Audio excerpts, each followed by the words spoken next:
Hi, my name is Marco Hanson, and I'm a Spanish translator.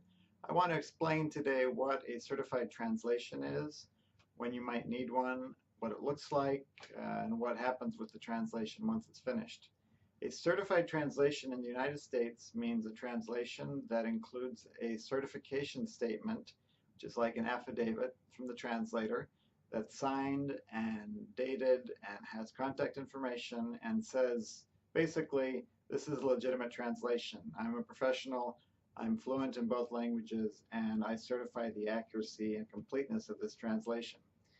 There are many different purposes for certified translations. They're often legal documents like birth certificates or marriage records, death certificates, wills. Sometimes they're academic documents like transcripts and diplomas, or credentials like a driver's license or a voter's registration card from another country. So people need certified translations when they are conducting some legal or official transaction between two countries, coming from one country, going to another, sometimes as immigrants, sometimes as exchange students, sometimes looking for a job in a new country. So a certified translation has three parts, and I have a sample here of a marriage certificate. Um, this is the title of the document. Here's my statement saying that it's complete and accurate and that I'm qualified to translate it. Then I have my stamp, my signature and date, my contact information down at the bottom. And then the next page, this is the way I arrange them, there's different ways to do them, is an image of the original document, followed by a translation of that same document, and then an image of the backside of that document, and a translation of the backside.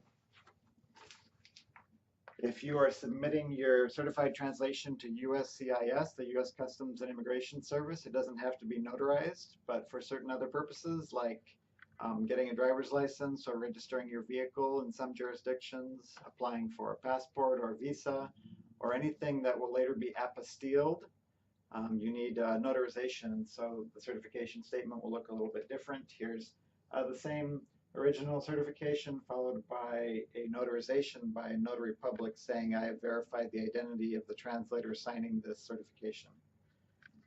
An apostille is a document issued by a Secretary of State. It can be the U.S. Secretary of State or the Secretary of State of any of the states in the United States.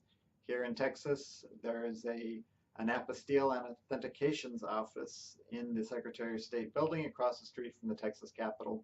So if somebody is sending a document that originated in the United States to a foreign country for any of a number of transactions with the government of that country, sometimes they're required to get the original apostilled and a certified translation also apostilled. And so we can prepare the translation and certification, and for people who are in Austin, they usually carry it to the Secretary of State themselves for the apostille, that final page on top. Or for people outside of Austin or who are in a hurry, we can handle the courier service for the apostilling as well.